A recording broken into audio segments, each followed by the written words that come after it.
Okay, so hi everyone. My name is Sky Cozier and I'm an English and American literature student at the University of Kent.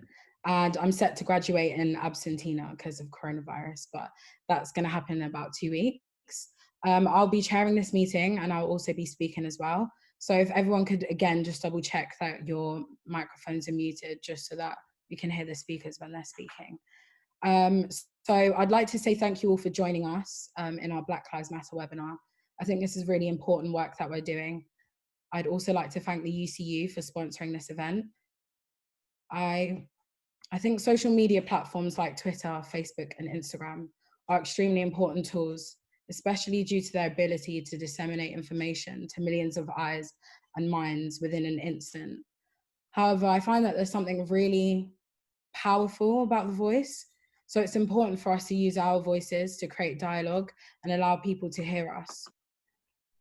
This conference gives us the opportunity to amplify all of our voices. So with that being said, I'd like to introduce our speakers: Andrew Clark, Caleb Jimmo, Jasmine Sargent, Marilyn Onukwa, Niliza Adhikari, and myself, Sky Cozier. Each speaker will speak between 5 to 10 minutes, and at the end, we'll be answering questions. So if you have questions, if you just look at the bottom, there's a little bit that says chat. If you just send your question in the chat box, and we'll answer those at the end. So our first speaker is Marilyn Onukwa, and she is a Kent Law student alumni who is currently studying at the Nigerian Law School to qualify as a lawyer. And she'll be discussing systemic racism in the US and the flaws of the American criminal justice system. So Marilyn, if you just unmute yourself and take the stage. Thank you so much for the warm introduction, Sky. So as you've heard, I'm currently studying to qualify as a lawyer in Nigeria. I moved to Nigeria nearly a year ago. In 2 weeks, it'll be a year. But before I lived here and before I went to the UK for university, I lived and was raised in the US for nearly 16 years. So I would identify myself as a Nigerian American. I had some of my greatest experiences in the US, met a lot of amazing people, in part due to my time at a boarding school in Virginia. And before I say anything else, I really want to stress that I'm really grateful for the 4 years I spent at that school. So I moved away from home to this boarding school from high school, or some people might call it secondary school, education when I was only 14 years old. But when I got to that school, I was faced with a very different reality. Being one of only a handful of Black students among somewhere around 400 upper, middle, and upper class white, predominantly Southern students. And when I say a handful, I really mean it. In my first year of high school, I could count the amount of Black students in my grade with 2 hands. The thing is that prior to high school, I was only aware of racism or racial discrimination a handful of times. The first of which was when I was about 10 or 11 years old. I was at church, ready to shake hands with the people around me, as Catholics do when they say peace be with you. And my family and I were the only Black family at that service, and the one family, the elderly couple sitting behind us that day, refused to share this peaceful practice of shaking hands with was my family. The type of racial discrimination I experienced in high school was far more microaggressive and occurred far more frequently than I had ever experienced in my life. Signs of this racial discrimination and racism appeared in the way a parent cropped me, the only Black varsity captain that year, out of the girls' varsity captain photo after we had won an intramural championship. It appeared in the Confederate flags certain students hung up proudly in their dormitory rooms. It appeared as 3 white junior girls wearing all Black to mourn the death of the country after former President Barack Obama was reelected into office in 2012. Worst of all, racism appeared during 6 dinners every single week when students didn't have to sit in arranged seating, yet most of the white kids sat on one side of the dining hall while the other colored students sat on just one strip of tables at the very edge of the dining hall. There were so many moments where it would be okay if one colored student sat at the table, or maybe 2 colored students sat at the table. But the moment more than 2 people of color joined the table, white students wouldn't want to sit at that table. They would form a completely new table. So I mean that kind of sounds like modern day segregation. Now, I would say I am fortunate in that my experiences were wholly covert and microaggressive. There are people who look a lot like me, with skin a lot like mine, that are experiencing what I can only describe as terrorism. The US has a very real racism problem, which is arguably far graver than it is in other countries because it is systemic. That means that racism is embedded within the nation, within various institutional practices and systems as normal practice. So when people hear systemic racism, they often associate it with the criminal justice system. However, that is just one system into which racist practices are finally interweaved into normal everyday life. For example, decades after the Civil War, which ended over 100 years ago in 1865, government agencies began to redline these cities. So redlining is the practice of drawing maps and dividing cities into sections deemed desirable or undesirable. So this practice blocked off entire Black neighborhoods from access to private and public investments, which explains why a lot of schools and public facilities in these predominantly Black neighborhoods tended to be of lower standards than those in predominantly white neighborhoods. And they were blocked from accessing loans and other services. During this time, Black people could be denied the opportunity to purchase housing because of this redlining. And they could be denied access to college education because of legal segregation. Mind you, segregation was not legally abolished until 1964, when the Civil Rights Act was signed. So this redlining was especially troubling because housing and a university degree were two main ways that families were able to grow their wealth. Even as recently as the 1980s, Reveal, which is an arm of the Center for Investigative Reporting, opened an investigation in banks in Atlanta, Georgia, and found that they were more likely to give loans to low-income white families than to middle and upper income Black families. That's why today, for every $100 a white family makes, a Black family makes only $5.4. In percentages, that means that on average, a Black family makes only 5% of the income a white family makes. Redlining still occurs in racially segregated cities like Chicago and Detroit today, despite that redlining was banned at the federal level nearly 50 years ago. So another part, I would say a huge part of systemic racism is implicit bias, which includes racial stereotyping. Systemic racism continues in the workplace, as a Harvard study on whitened resumes found that the resumes of people with white-sounding names get twice as many interview requests as identical resumes with Black-sounding names. This issue contributes to why the unemployment rate for Black Americans is double that of white Americans, even among university graduates. In terms of high-ranking positions, only 3.2% of Black Americans hold executive or senior ranking positions, and there are only 4 Black CEOs in Fortune 500 companies, none of whom are Black women. Most dangerously, systemic racism is built into the American criminal justice system. The US is the #1 incarcerator of humans in world history.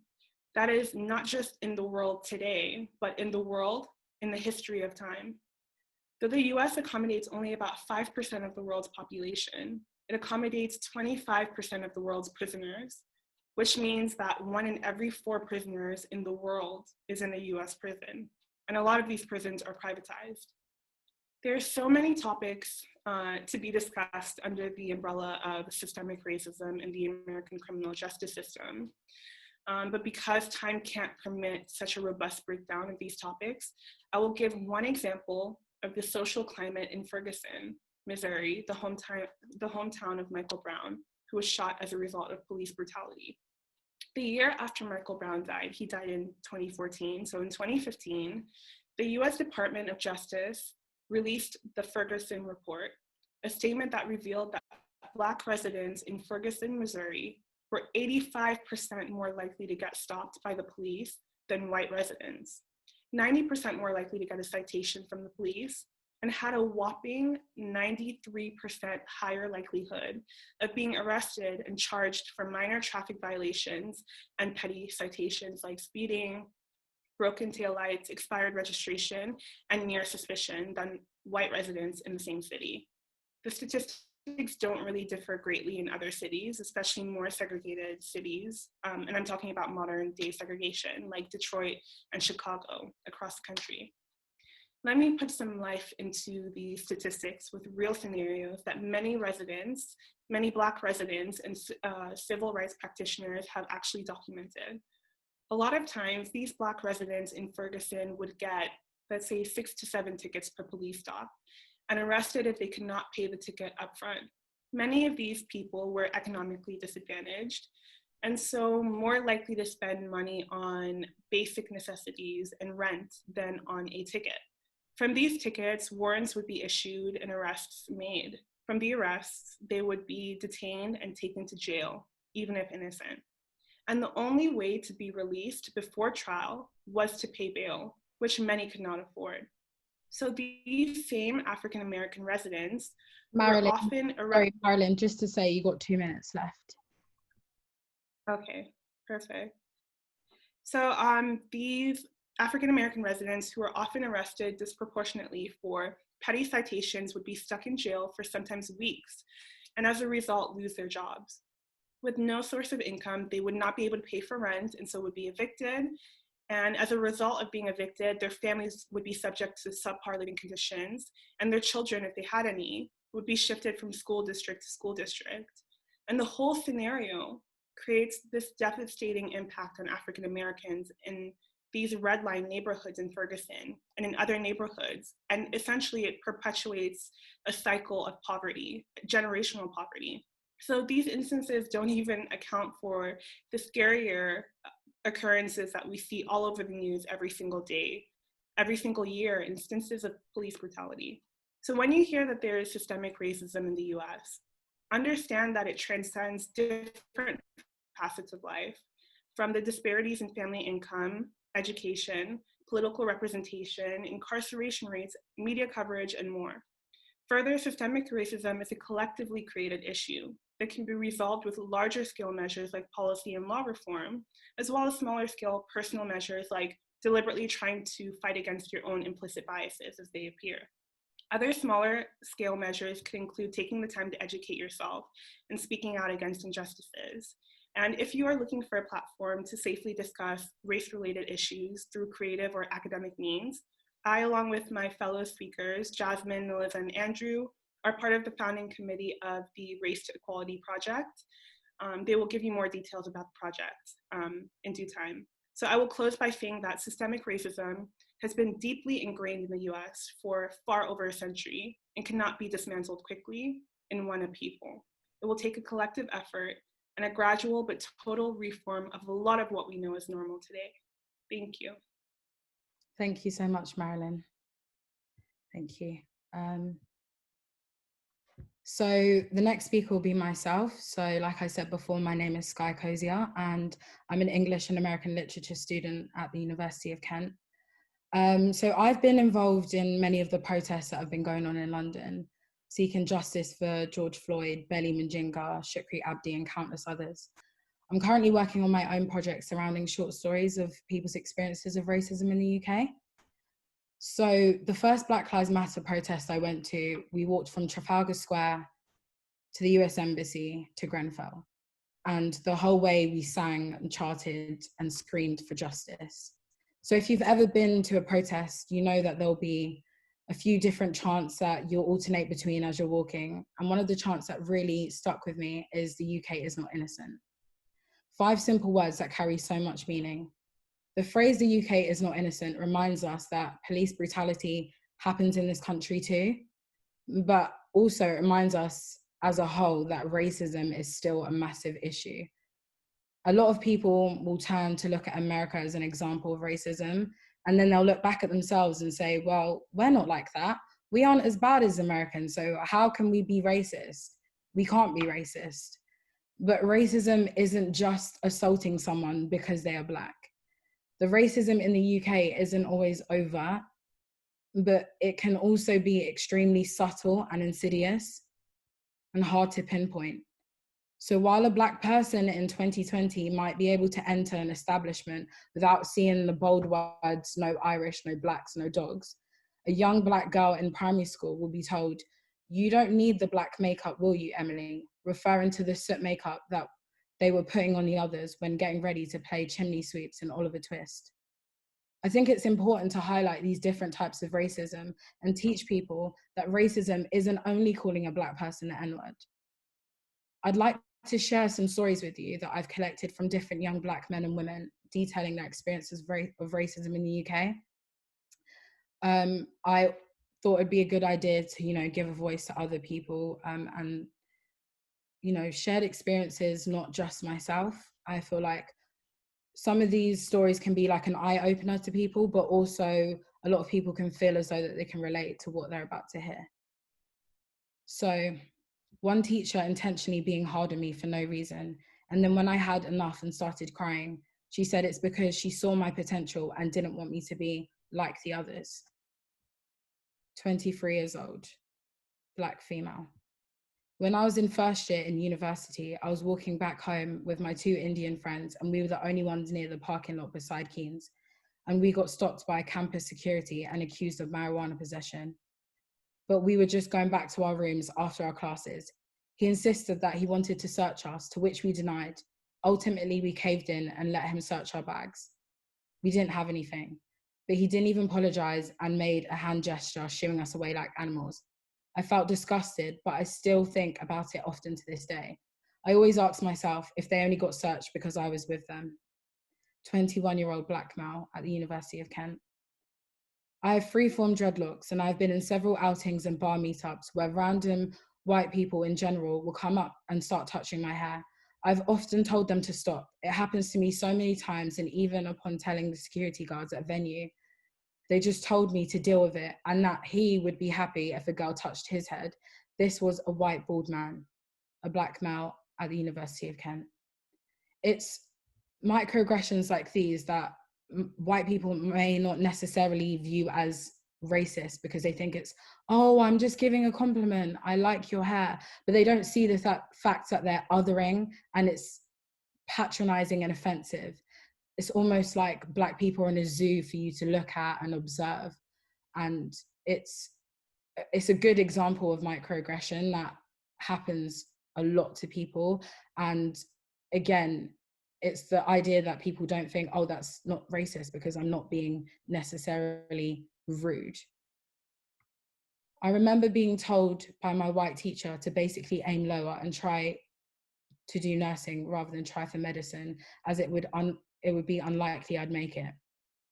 I'd like to point out that this girl who sent me this message is currently working in the NHS in gynecology oncology and has been accepted to study a master's in clinical embryology at Oxford University.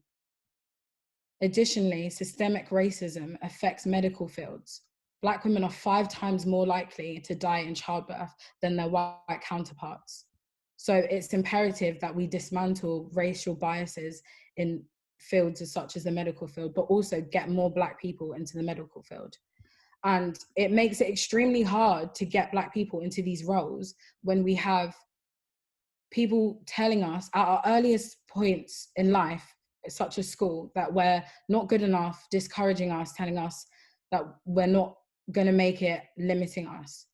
Lucky enough, this woman was able to overcome these limitations, but not every Black person has the ability to do that. And they essentially hold themselves back. And we need to be able to get these people, Black people, into these positions. Whilst undertaking my second year placement, which was sourced and arranged by the University of Kent, I experienced racist microaggressions from management and other members of staff. I was the first point of call when they wanted slang words to be translated and was told that a member of staff's son, who is white, likes to talk and act like he's Black. I asked her what she meant by this, and she stated, he talks in slang and acts up and is cheeky sometimes. I reported to the uni and nothing was done. 23-year-old Black woman from the University of Kent. I think this experience here also highlights another issue that I wanted to touch on, and that's about white allyship. A lot of the protests that I went to, I saw so many white people supporting. On social media, I've seen so many white people supporting and reposting useful resources and sharing links, which is fantastic. But the work doesn't stop when the protests end, and the work doesn't stop when you close Instagram or lock your phone, because the problem doesn't stop for us when the protests end, and the problem doesn't stop when we close Instagram or Facebook or whatever app it is. So I think it's important for you to take, for white people to take their white allyship further than protests and social media and actually implement it into everyday life. If you're in a situation where you see a racist joke being made or something that's said that makes a Black person uncomfortable, they may laugh it off, but that's not because it's funny, it's because it's uncomfortable and it's out of fear of being labeled the aggressive Black person. So that's an opportunity for you to step in and use your white privilege to hold white people that think these jokes are acceptable accountable and stand up and support other Black people. Everyone has physically seen a Black girl get rejected outside clubs, District, Libertine, all of them. They've been doing it openly for years. Prism in Watford, I know a lot of Black people don't go there anymore unless it's a uni event, because over the years they literally just turf you any excuse, a 23-year-old Black man. I think what's really interesting about the club situation, almost every person that I know, especially Black women and Black girls, have either had a fear of going to certain clubs or have been turned away for the color of their skin. But at these same establishments, they will play Black music and they will happily exploit and make money off our culture, but they won't support us or accept us as people. So my response to that would be to not go to these places, to not go to these clubs. You don't need to seek approval from them or just go because it's trendy to do so. We shouldn't keep putting money into these places that don't care for us, that are racist towards us. We should be putting money into Black businesses, into starting up businesses and uplifting and supporting our own community. So I think as a whole, the insidious nature of racism in the UK has led to a paranoia, which has essentially been weaponized into describing our reaction to racism as having a chip on our shoulder or pulling the race card or not being able to take banter. This perpetuates a vicious cycle of racial gaslighting and racial discrimination. It allows white people to sit there and say things like, the UK isn't racist, or you should be grateful that you live in the UK and not in a racist America. But racism is still racism, regardless of whether it's violent and overt or whether it's subtle and insidious. Both are just as damaging as each other. And until we need to be able to identify and actually highlight these issues without feeling uncomfortable or without people attempting to gaslight us and saying, oh, this isn't it. We need to tell them these are the problems that are here. And we need to identify microaggressions. We need to break the cycle. And that's the only way that we'll able to, well, that's one of the main ways we'll be able to stop and help, well, not stop, but be on the right track to preventing racism in the UK. And if we don't do this, racism will continue to remain unseen, but highly contagious and highly damaging. So thank you for listening. Our next speaker will be,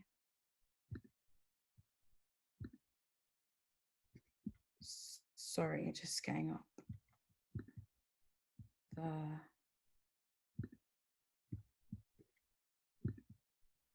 the notes of,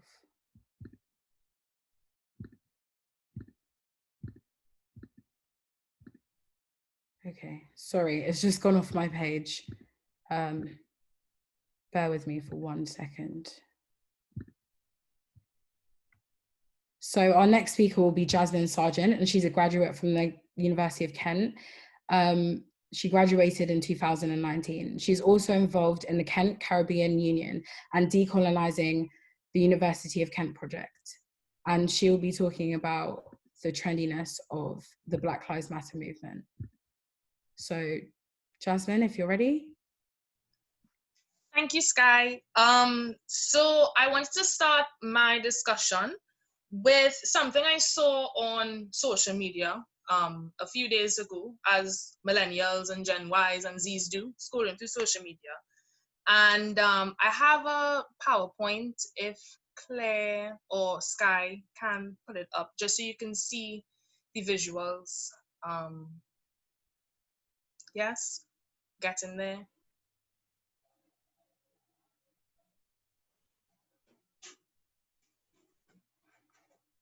Okay, great. So I'll start off now. So pictured left is Henry Sylvester Williams. He was a Trinidadian lawyer who migrated to the US. He then migrated to South Africa and later Great Britain. He's known as the father of Pan-Africanism and formed the African Association, which was later renamed the Pan-African Association in 1897. He led lawyers to meet MPs in the House of Commons, and he convened the first ever Pan-African conference, where W.E. Du Bois, who is pictured on right with the mustache, he used the prophetic phrase that the problem of the 20th century is the problem of the color line. That was in 1900.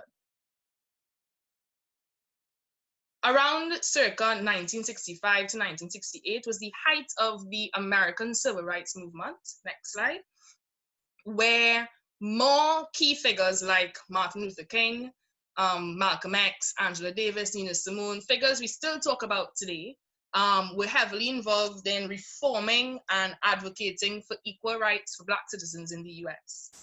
Again, between 1965 to 1968. Then we had a worldwide campaign against the apartheid system in South Africa, next slide, where many celebrities were involved in advocating against the racist system which was implemented in South Africa against Black people. And there was huge celebration of the release of Nelson Mandela, who was frankly wrongfully imprisoned for more than 20 years. This was roughly 1985 to 1994. Silence. And then in 2014, it was the tragic and wrongful death of Trayvon Martin, which gave rise to the Black Lives Matter movement and the strong advocacy which we see in protests today against police brutality on an international basis.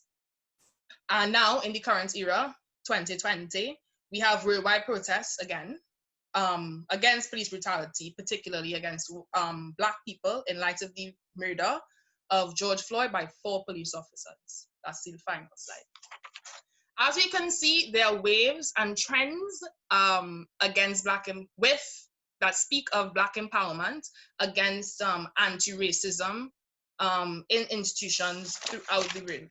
But they are in waves, they come in clumps, they get coverage for maybe a few days, a few weeks, a few months, maybe a few years, but then it goes silent, people forget about it, we carry on, and then we wait for the next tragedy to then speak up again. The trend, the focus on media, the discussions on racial discrimination should not be a wave.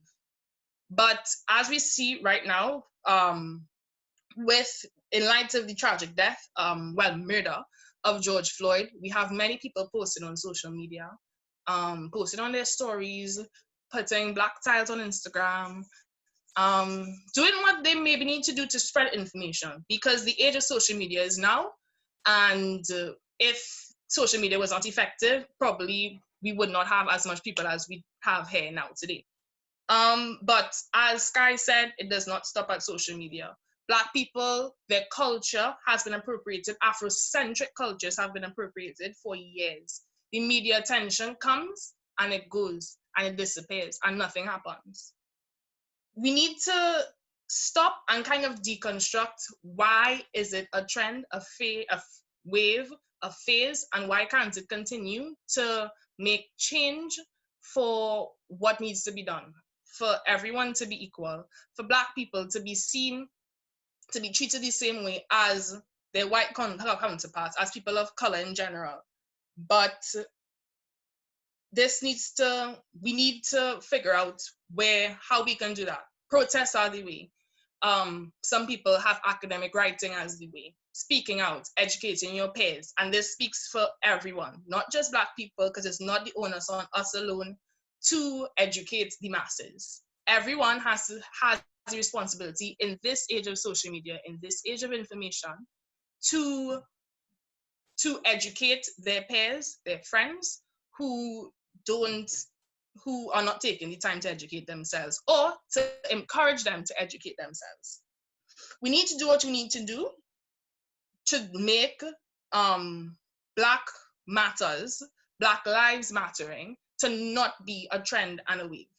Naomi Campbell said her race is not a trend, and it's right. Being Black is not a trend, because when the trend disappears, I'm still Black.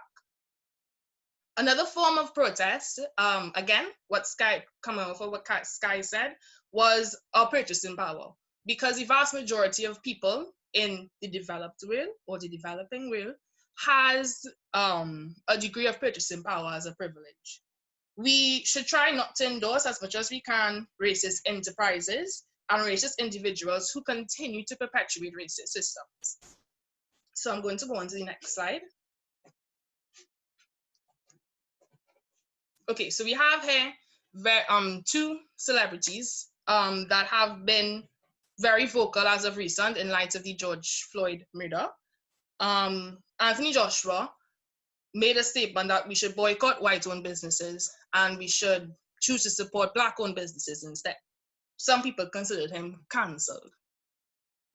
John Boyega, again, very vocal within the Black Lives Matter movement, and he says that he knows that his career might be put on the line in these statements. He might be victimized by the entertainment industry, but the struggle was more than just him, and he saw that.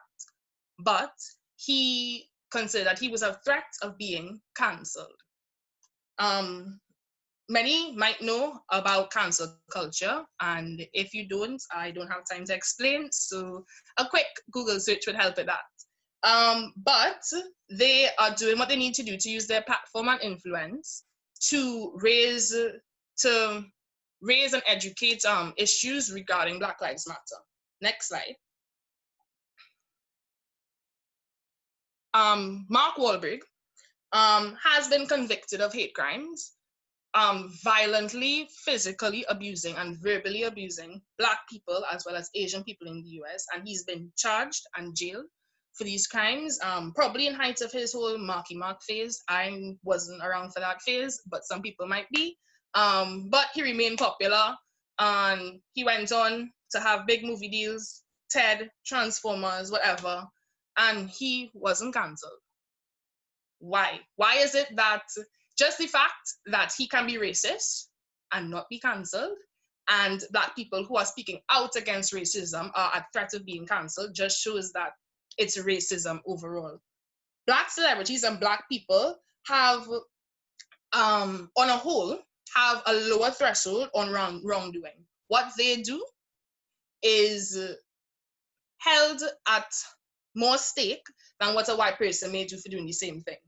From the impact that they have as a celebrity, could you go to the next slide, please? With the impact that they have as a celebrity between comparison of John Boyega, Anthony Joshua, and Mark Wahlberg, who said in light of the George Floyd murder that we need to do what we need to fix the problem when he is part of the problem, not apologizing for his wrongdoings.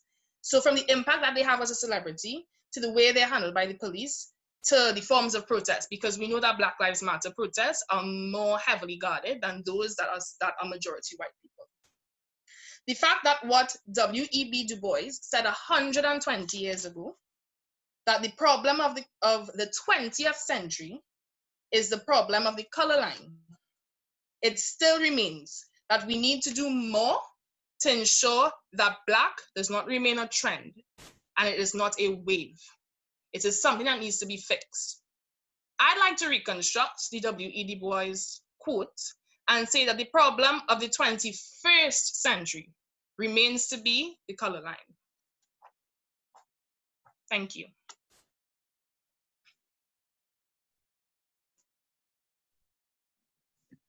Thank you so much for sharing, Jasmine.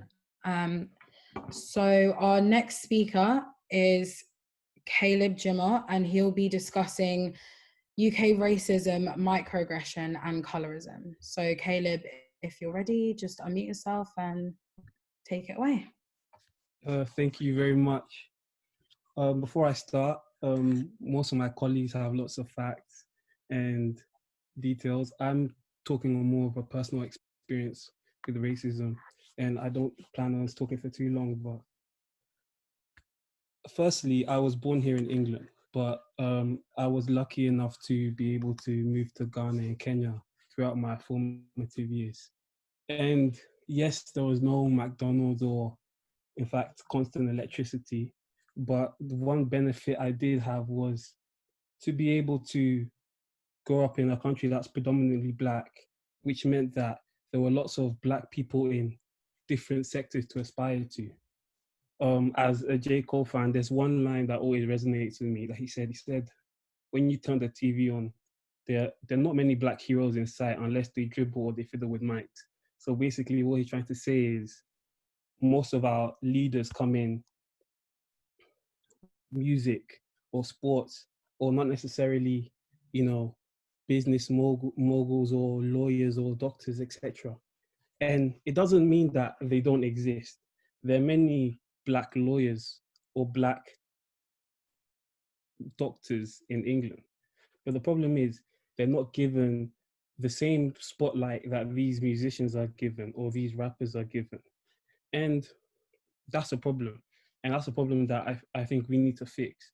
Because once we have Black people, older people to aspire to, you can visualize your goal. It's hard for you to reach to a certain height when you don't have a idea to visualize. And obviously we can't change the past, it's happened. But what we can do is fix right now. And one way we can do that is by raising the attainment of Black students here in the University of Kent in particular. And to the credit of Kent, they do have a student success project. I know in particular the law school and Cherie Palmer have worked hard to raise the attainment of Black students. They create mentorship schemes and chances for Black students who are not necessarily have connections to the corporate hierarchy to find ways to communicate with leaders in these sectors. And it should be encouraged. The work like this should be encouraged. The issue with this is when I go around campus and I ask different Black males or Black females that I know, do they know about the Student Success Project, or do they know who Miss Cherie Palmer is? They don't. So one way the university can definitely affect this is by using predominantly Black groups such as the ACS or the Caribbean Society as vehicles to mobilize students. And once we encourage them and motivate them to attain higher, we also have to create support for them after university to help them make the right choices to reach the top of whichever sector they want to be in. It's important that we understand that maybe we don't even need to have an infinite amount of money to make a change. What we do have is lots of minority. In fact, we're not a minority. At the end of the day, in the university, the minority forms a majority of the students. We're not a minority, but we're definitely minoritized. So what we need to do is mobilize the students that we have to create an impact. And even if in an ideal world all of this happens, it's not going to sufficiently create the change that we need. We need a very deep culture shock to eliminate the racist tendencies that UK as a whole have. Like I said, when I moved to Ghana, there was even though I'd never been there before, I felt more at home. I've never felt more at home in my life. Not because everybody's Black, it's because I felt treated normally, and I didn't even realize that I didn't realize I was stigmatized until I moved. I'm still stopped when I'm driving, or I'm still followed in stores. And I'm a big Crystal Palace fan, and I like to watch a match without being racially abused or in fear of being attacked. Or before I go on holiday, I wouldn't want to have to check how racist the country is, or being spat on the streets of France when you're on holiday. Lots of people don't understand. It's hard to put into words or how to verbalize how refreshing it is when you become when you're liberated.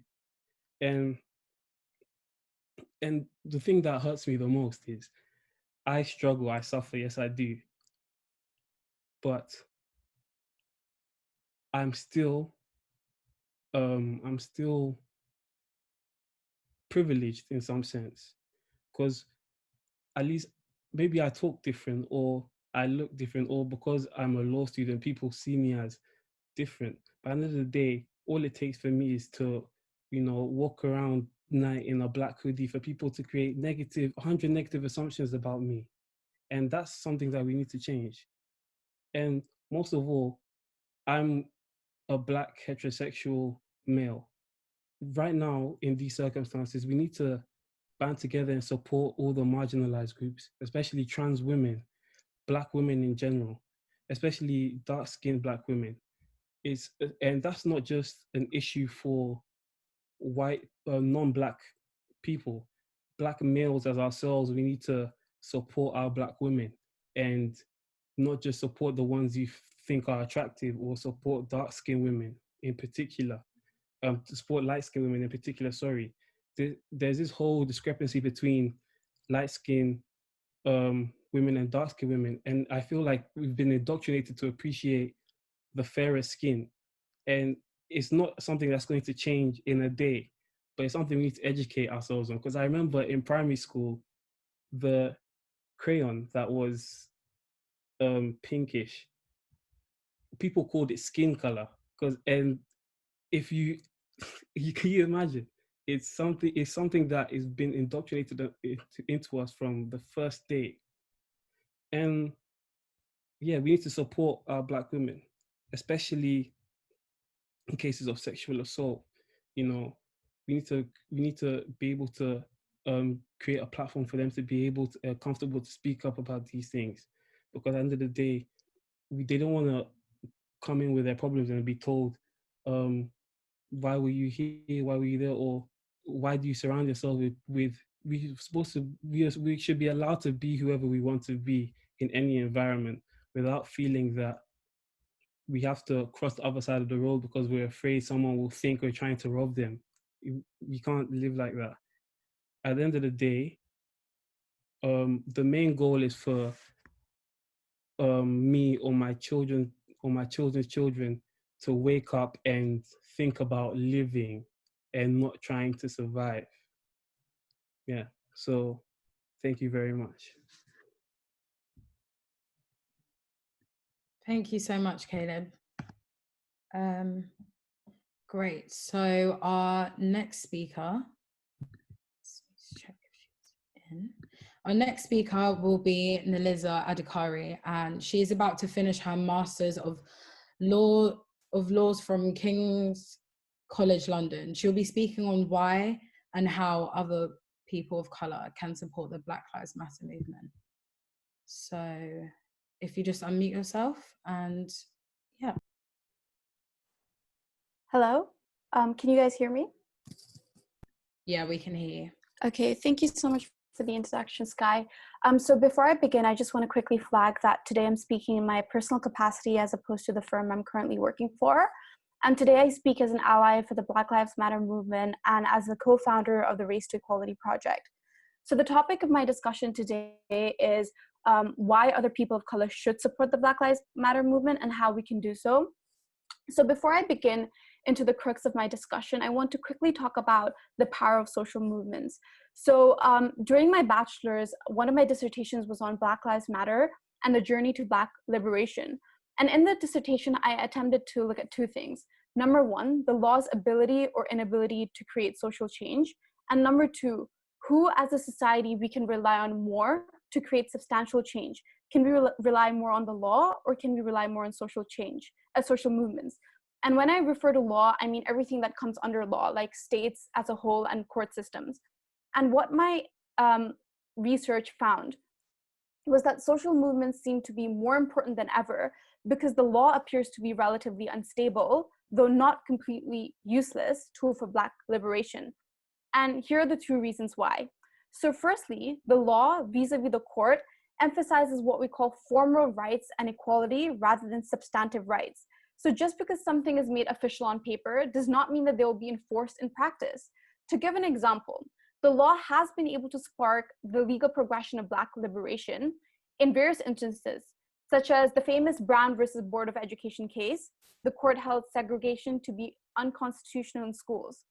The court's decision highlights law's ability to trigger social change by, number one, legally eradicating segregation in schools, and number two, this also demonstrates the power of rights, which enables minorities to cross the first hurdle that they always have to cross, which is the acquisition of legal rights in themselves. Nevertheless, despite these laws, segregation was well alive and is still alive to this day, though this time perhaps in the forms of microaggressions, as the other speakers have pointed out. It takes more than changes in legal decisions to change the systematic racism that countries maintain. Secondly, the anti-police brutality agenda, perhaps the most central issue for Black Lives Matter, is largely problematic because the police cannot be controlled simply by the law, when the law itself is controlled by the state, and the police acts in order to enforce the power of the state. In fact, police brutality and state violence, as demonstrated by examples of blacklisting, surveillance, and the prison industrial complex, enables and facilitates violence and mass incarceration of African Americans. All of this is, of course, not to underscore the effects of law, but more so to highlight the importance of social movements.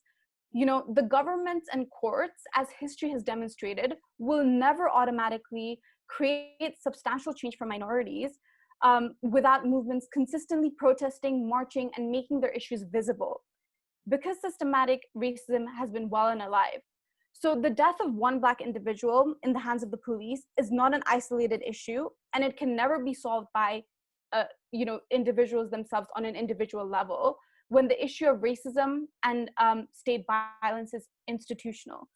So now that we've discussed a bit about the importance of social movements, I want to talk about why other people of color should support Black Lives Matter. I want to go on to explain the reason why I'm specifically addressing other people of color, and the reason is this.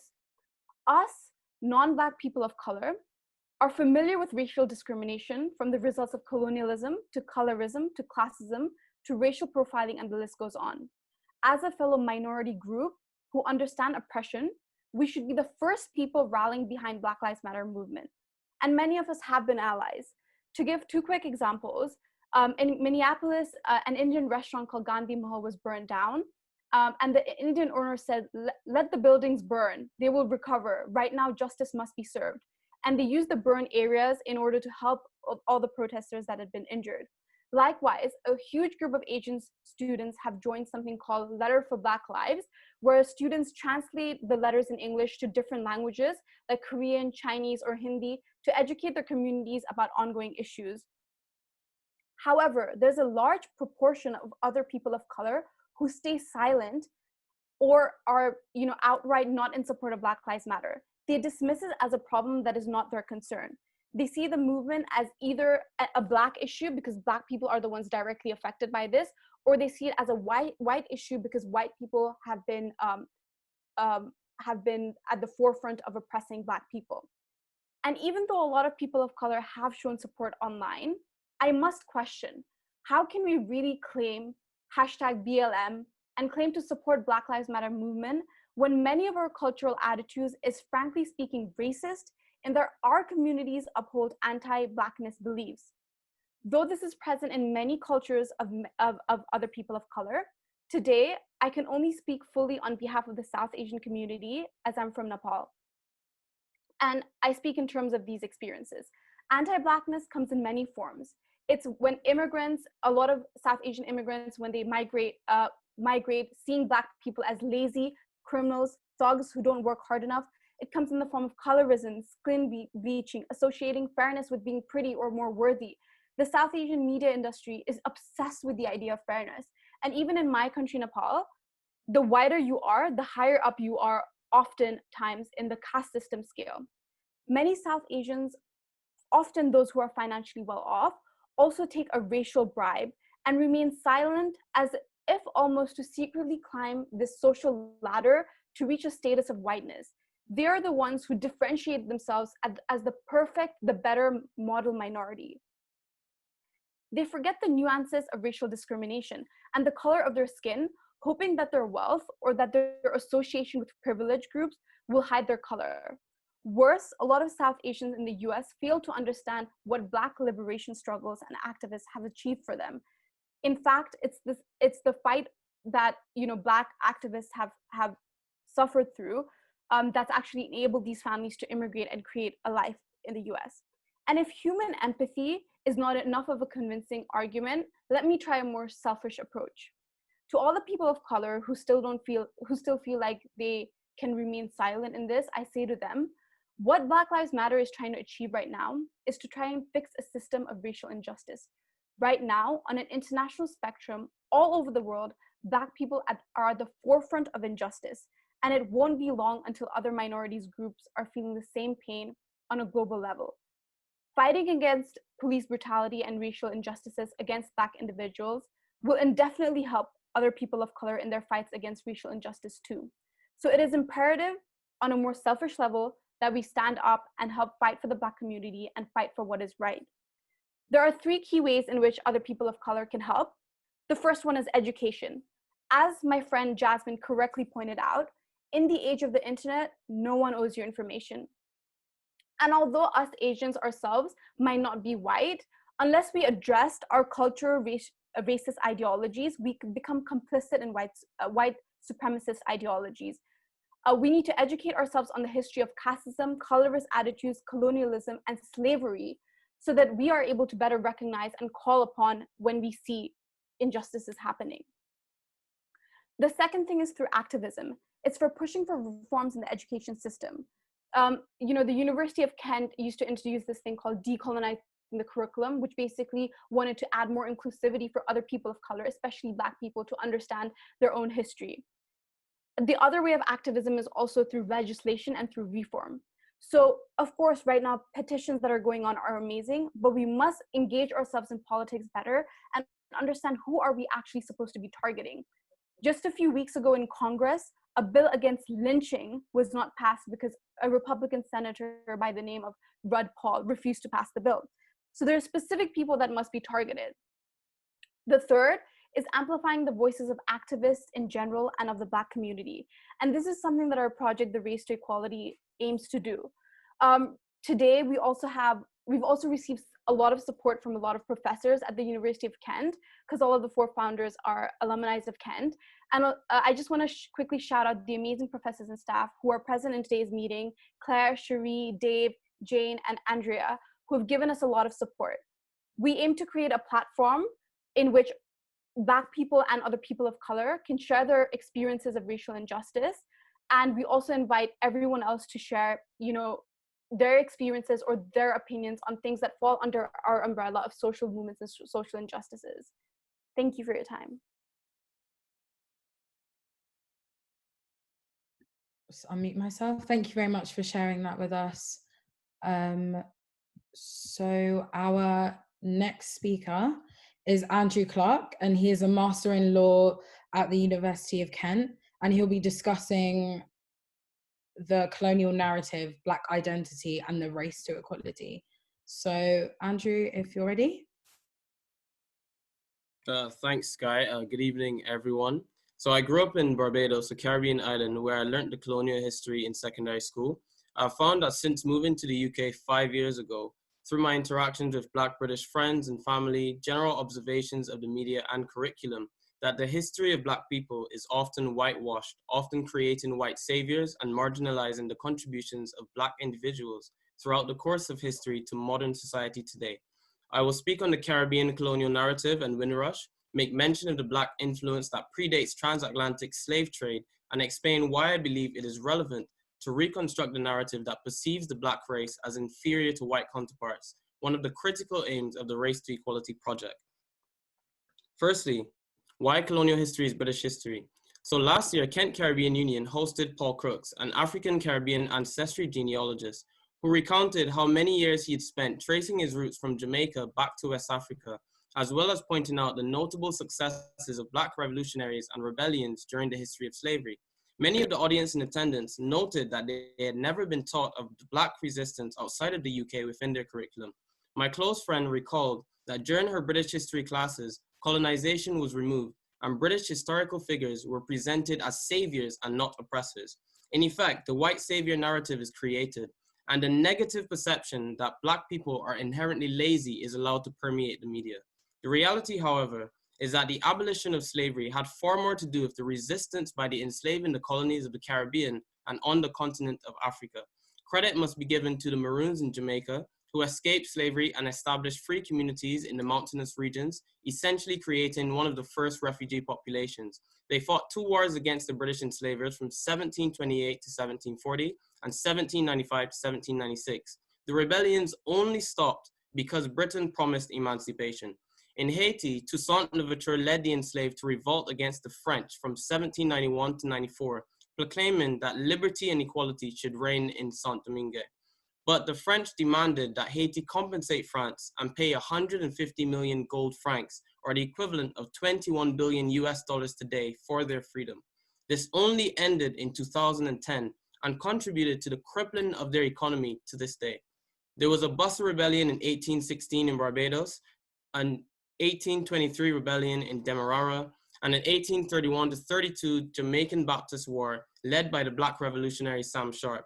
It follows then that the Emancipation Act in 1833 came from sustained economic losses in the colonies as Black people were not allowing themselves to remain subjugated.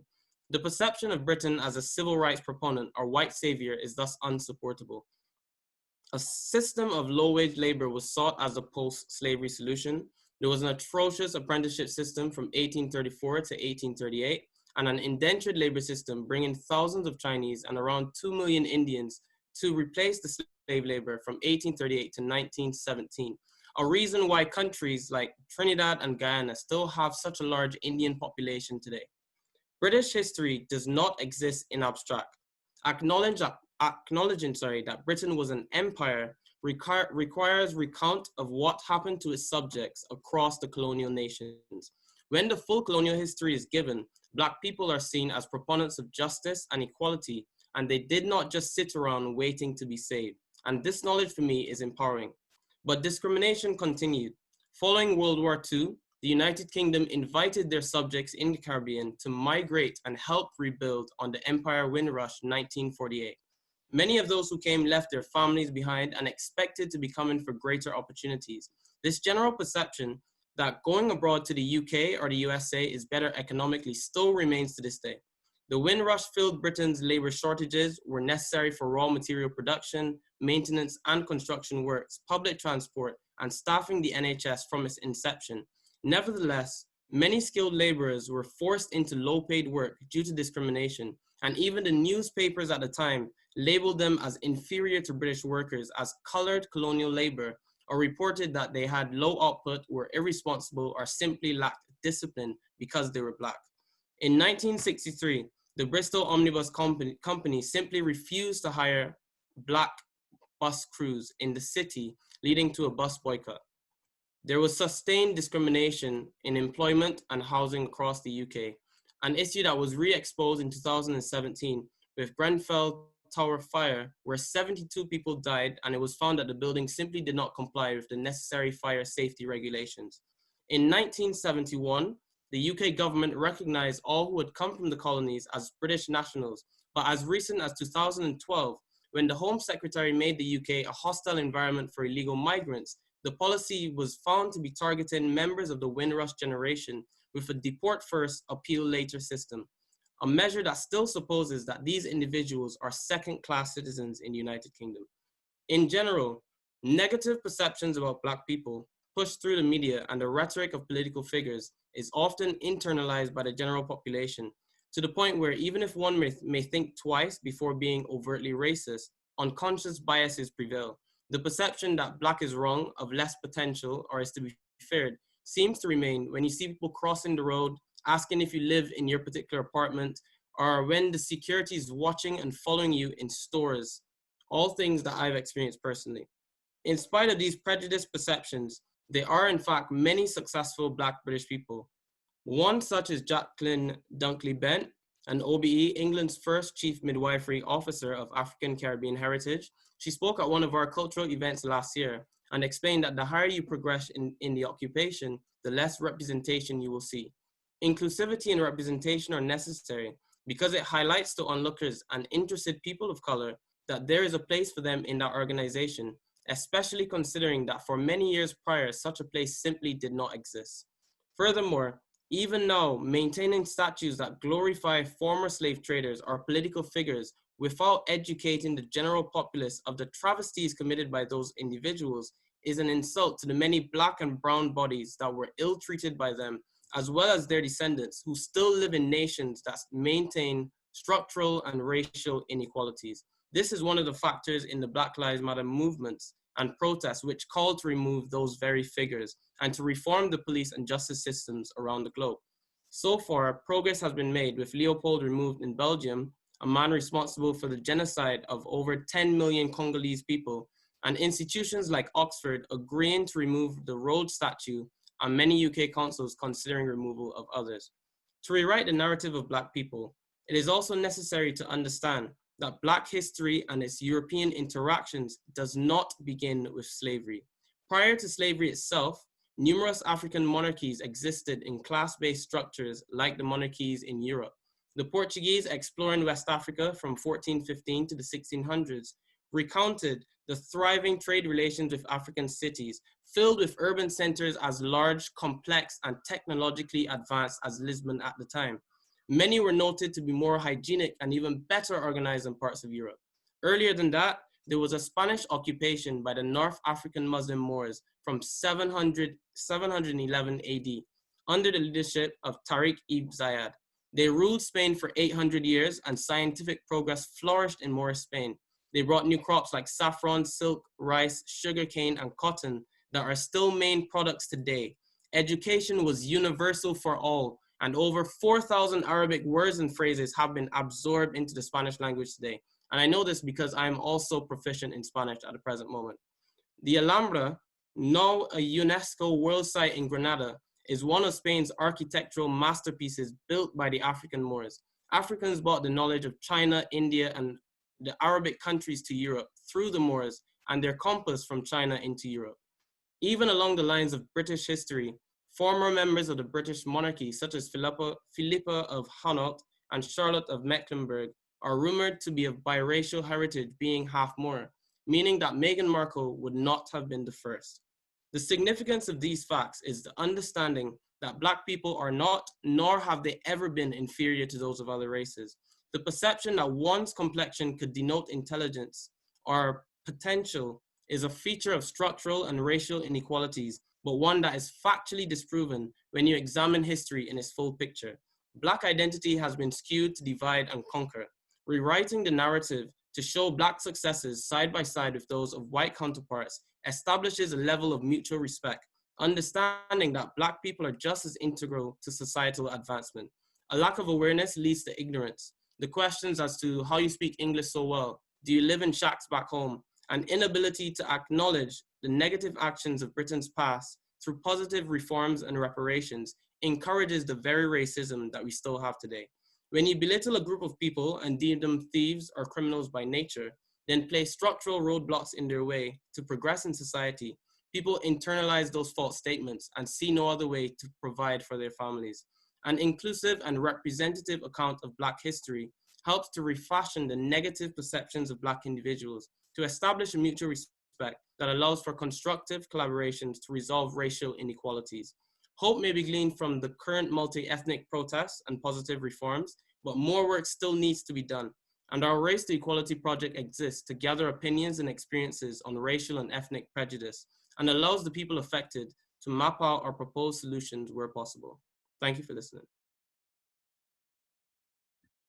Thank you so much, Andrew. So now this concludes all of the speeches from all of our speakers. Thank you to everyone for listening and engaging in the chat as well. I've been looking through your comments and stuff, so thank you for that. So now we're going to answer some questions. So there's a few questions that people have sent in. If you still want to send a question in now in the chat box below, then you can. So the first question that we have is for if the speakers just want to unmute themselves so that you can answer the questions. So the first question is for Niliza, sorry. Is the law emancipatory? Hi, thank you for the question. So I guess in true lawyer fashion, my answer would be both yes and no, in a sense that, of course, you know, the law allows you to overcome the first hurdle, as we've seen in terms of Black liberation as well, which is the acquisition of legal right, and also gives you what famous philosopher Bordeaux terms as symbolic capital of the law, is that not monetary capital that you have, but when minorities are confronted with rights, it gives them a sense of authority and a sense of empowerment and knowledge, which they can use as symbolic capital. But I truly believe that the law cannot work alone, and we cannot let the law or the state in itself, progress alone. And as said by this academic called Mark Touche, who I use for my dissertation, the law and the state in entirety and the government, all of it is maintained by those in power. So the rights that we are given is the rights that whatever people in power say it is. And so it's really important, once again, for us to really engage in politics, to educate ourselves, and for us ourselves to be the change makers, because we can't sit here and rely on the law to do it ourselves, as demonstrated by Black Lives Matter movement. Thank you. That's okay, thank you for that. Does anyone have anything that they want to add, or? Yeah, Jasmine? Yes. So as Nelissa was speaking, I remember this quote that I learned when I was in sixth form in Caribbean studies. And I can't remember who it was. I don't want to say it's Karl Marx, but it was definitely an old white guy. But it does make sense, is that criminal deviance can be used to institute change. So for example, slavery was once law, or from what Martin Luther King would have done protesting in the streets, that was against the law. But was it wrong? Not necessarily.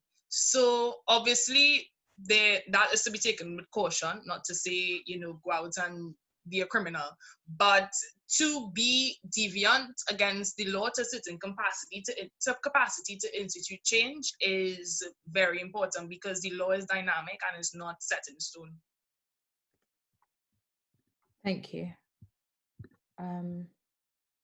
So the next question is, so I guess this can be to Andrew or Jasmine or Marilyn.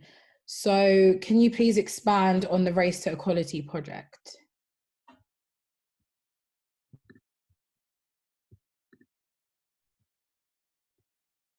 Okay, I'll take that one. Okay. So the Race to Equality project is really an initiative that the four of us, so Jasmine, Andrew, Neliza, and I, created in light of all of the atrocities and all of the social injustices we had been seeing on social media, and that have really been happening for decades and generations, which is police brutality and racism and racial discrimination. So we wanted to create a platform for people to express their views on very critical and pertinent issues related to race, such as colorism, racial discrimination, racism, even Islamophobia, things that really plague different races, minority races, depending on where you are. So if you're in a Western country, you'd be a minority race. And we wanted to give people the opportunity to voice their creativity and really showcase academic works or written pieces that they've written on the topics. So I don't know if anyone else wants to jump in and talk about our other initiatives or our upcoming initiatives. So with regard to our project, we also have a huge academic slant because all of us are law graduates, so we kind of inherently have that academic slant, which is supported by a lot of professors at Kent. So what we have, for the future is an e-journal, an e-academic journal. We're hoping that, we recruit other professors to join us for the editorial board as well. By the end of this week, we also hope to have our blog and website up and coming. And that's where we've published all of the fantastic works that we've received. So it expands from, artwork. We've even received like poetries and songs and all sorts of things. So do keep a lookout for that. And we'll definitely, we have a Google Doc that Claire has put up, which basically compiles a lot of resources. And so we'll also include our submission guidelines there. So please feel free to submit any piece of work. That's great, thank you. Did any of the others want to add anything to the project, or are you okay to move on to the next question? Okay, I'll take that as a move on. So the next question is, what do you think universities can do to help make a change on campus?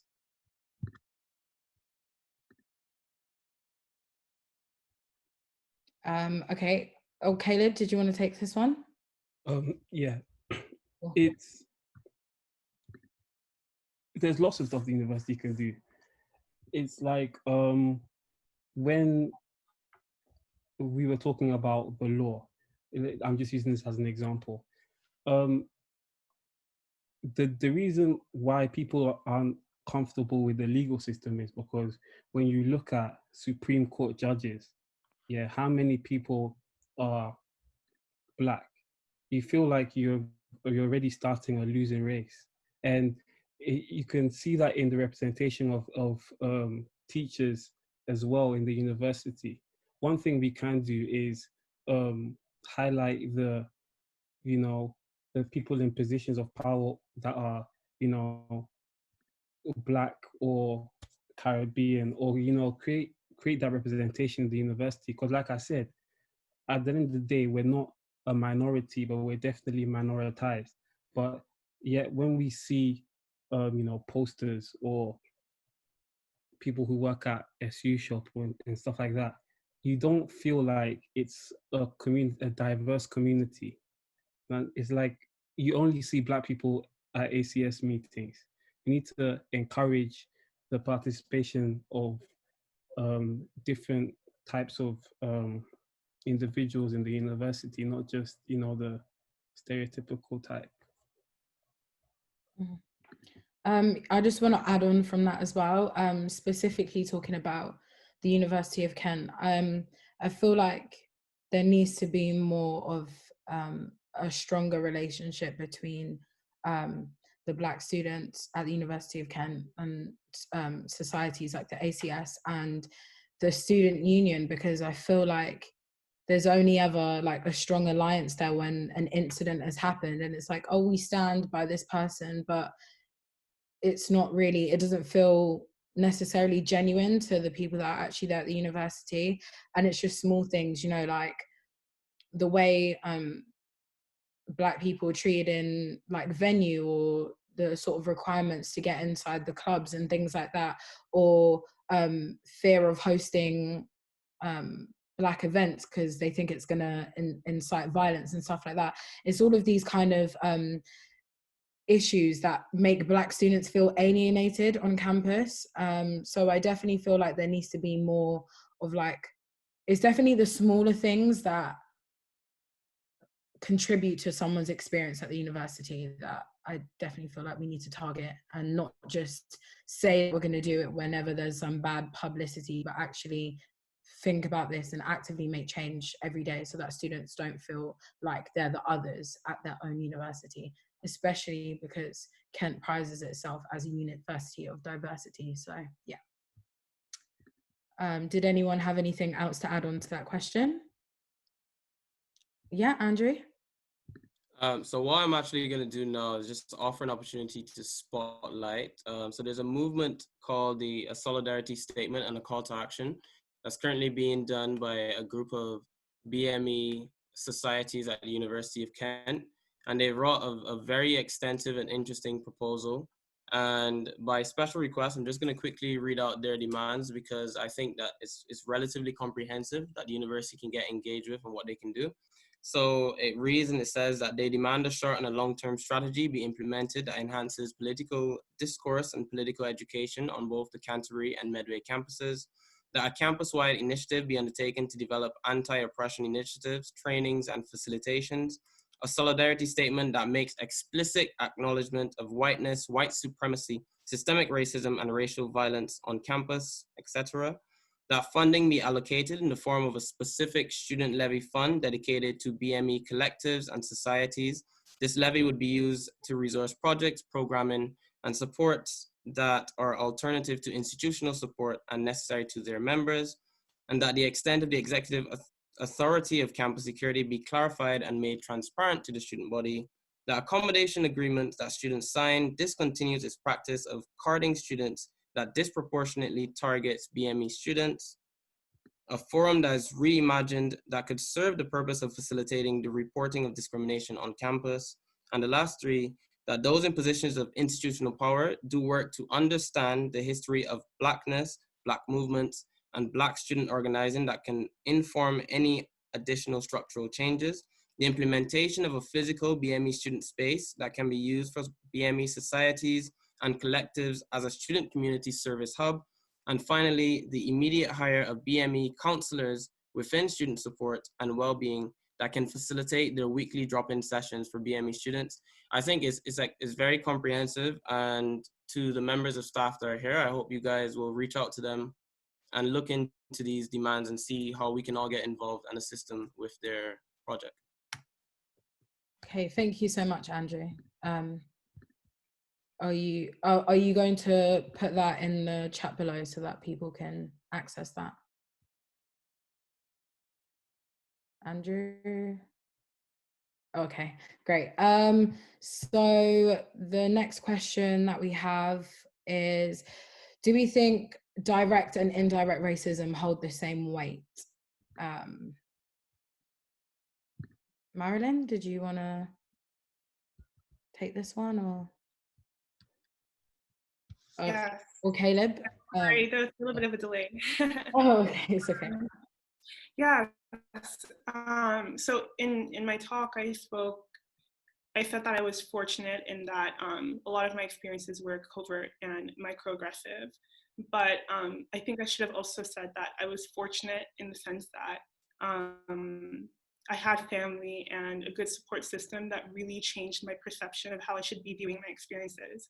So I've come to the position where I believe that if somebody doesn't like me because of my skin color, there's nothing I can do about that, and that's not my problem. But I would say that microaggressions can hurt just as deeply as the very direct and hyper-aggressive reactions that you see all the times in terms of, people being lynched or beat up because of their skin color, or the various cases of police brutality that we see and people losing their lives because of racism. But I think that microaggressions have a very personal psychological effect on people, and it can really make people go through a period of doubting their own identity, of self-hatred, and it can really affect people's psyches negatively. So I would say that my first 2 years of high school were how I interacted with my peers and how I behaved in my first 2 years of high school was very different than how I behaved in my final 2 years. In my first 2 years, I felt like I couldn't embrace my Blackness. I felt like if I acted a certain way, people would not want to be around me, or people would say things behind my back. And so I was very accommodating to the white people that were all around me. And I think I suppressed a lot of things, and I let a lot of rude comments slide by because I was a little bit worried about what people would think. And I think there are a lot of people who are dealing with microaggressions that are keeping these issues in, and very drastic outcomes happen because of that. I think a lot of people begin to self-hate themselves because they wonder why this person hates their Blackness so much. So I do think that I wouldn't say that in every case they should be weighed equally, but I do think that it's very situational and it depends on the person. Someone might only ever experience microaggressions, and that could have very negative impacts on their lives. Whereas someone can deal with both, and the thing that might hurt deeper is not being beat up one day, but constantly being told that you're not good enough because you're Black or because you're any other race. So I would say that it's situational.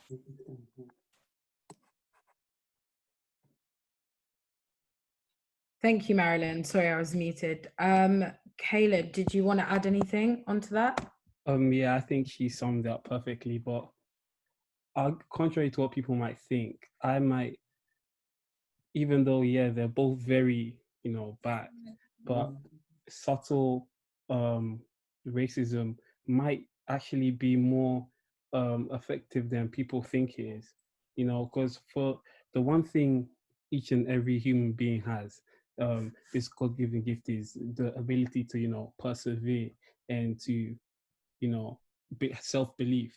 But especially when you're being systemically discriminated against and you're unaware of it, you start to have this self-doubt, which makes you think the reason why I can't do A, B, and C is because I'm not good enough, or I have insufficient qualities to be able to do A, B, and C. And that's when that's I think that's the most critical and most demeaning part of racism, because everybody knows racism is bad.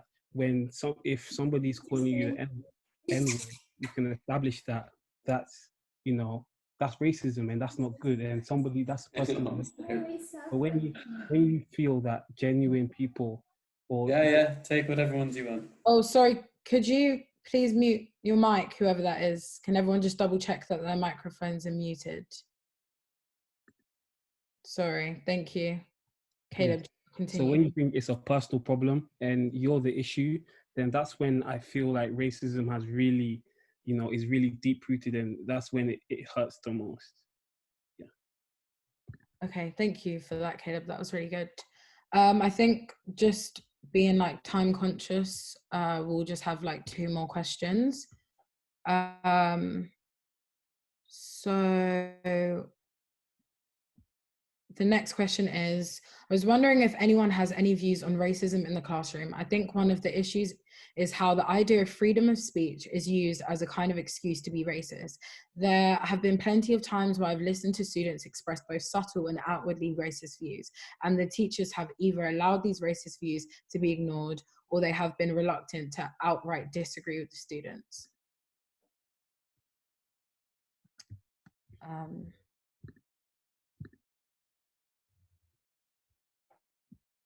Hello?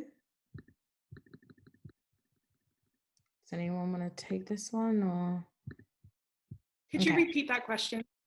Oh yeah, of course. So I was wondering if anyone had any views on racism in the classroom.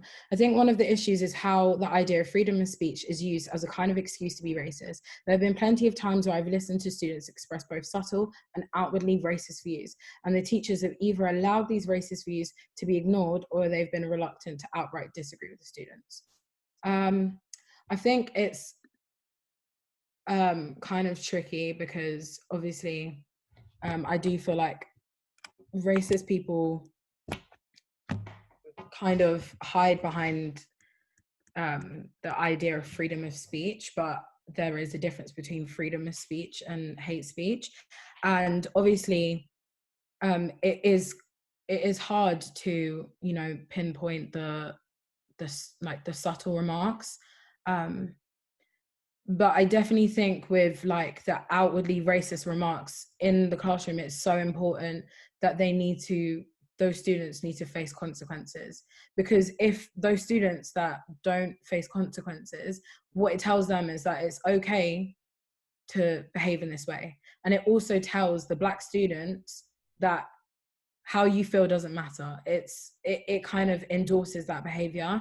And I think school is such an important time where we need to try our best to educate children and teach people that this behavior isn't right, this way of thinking isn't acceptable, because children are very impressionable. Like when you're a young person, you're extremely impressionable, and I do feel like teachers do have a big responsibility in shaping the way young people, sort of, not totally, but they do have a important role in how young people are like grow up, and the sort of way they view, the sort of views they have and the beliefs that they have. So I think it's extremely important for teachers to, you know, hold these students accountable, and for the school board, the head teachers, for it to be taken further. It can't be acceptable for students to make racist comments in classrooms. It's not okay.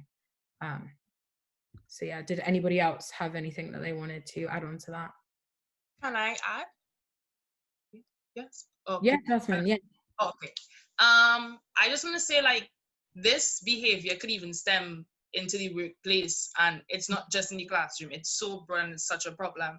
And I think one thing that the whole freedom of expression excuse could be debunked is having a valid, easy conversation between the two individuals, because some, like, obviously some people are so embedded in their racism that they can't get out.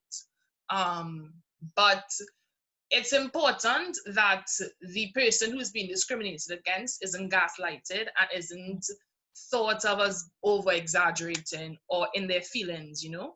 I think as teachers, bosses, people who are in a position of authority within organizations, they need to take that into consideration and have a discussion, if they can, between the two people.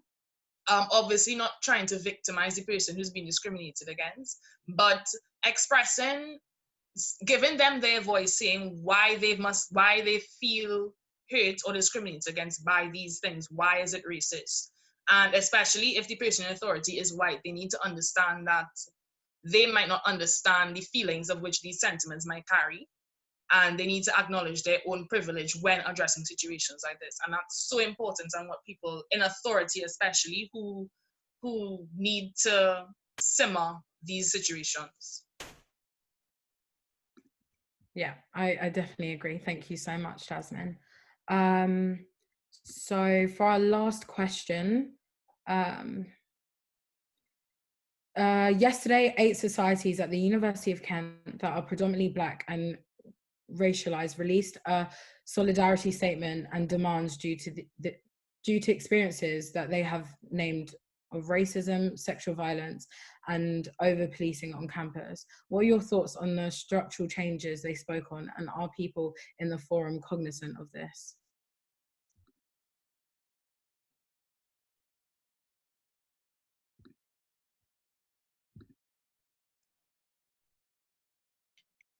If anyone else doesn't want to go, if I could say something. Of course. I had a read through of the statement and the goals that they wish to address with the university. And personally, I think it is what needs to be done. The university, the fact that there are constantly societies and movements and projects that are aimed at trying to debunk racism in the university has acknowledged that, then that in itself means that there is a problem. And it's not just to listen. We take the time, we write these, we do the research, we put manifestos, we do these things to present to you that there is a problem. It's time to not just listen, but act. And so in regards to the project, it is important, and I think everyone in this group should have a look at it, as well as especially people who are lecturers, seminar leaders, professors in Kent, because I think the fact that even when Sky was highlighting some personal experiences from Kent students, even when I was involved with the decolonizing curriculum project, I heard personal testimonies of students being racially discriminated against and profiled. And it is a problem, and our voices need to, again, stop being gaslighted. It is a problem, and the university needs not to listen, but act. If I could just add to that, I would say that what I really appreciate about their list of demands is that it addresses the root of the issue. So I think that there are a lot of things being done that are very reactionary. People, institutions, companies are publishing statements. A lot of them are pretty vague and don't really talk about a call of action. But I think as far as their demands, calling for those in institutional power to educate themselves, to do training, having certain initiatives that really propel BAME students and that emphasize increasing student success with BAME students. And there are just so many measures that they've highlighted. I think what's really important is to not just react to things to negative things and to issues when they arise, but to also try to find the root of the issue. And I think that, you know, if anyone hasn't already read through their list of demands, people should read through them and sign their letter of endorsement and their call to action for the university. So I definitely support it. And I think that more people should look into it. Thank you so much, Marilyn. I just want to say thank you to all the speakers. I feel like everything that you said has been really informative, educational, and emotive. And I definitely think that it will resonate with a lot of people. And I have been reading through the comments, and certain things that you've addressed, some people have learned new things that they didn't know before. So it definitely is really important what we're doing. So to everyone, this concludes our Black Lives Matter webinar. There are useful resources and links in the chat box below, so please have a look at those. Again, I want to reiterate that it's extremely important for us to continue to discuss with one another, read and educate ourselves on this, because like we've all mentioned, it's not just a trend, this is a reality. And there's still so much work that needs to be done. Thank you to the UCU for funding this event, and thank you again to the speakers. And a huge thank you to everyone that's joined us today and taken the time out of your day to listen to us. So yes, thank you everybody.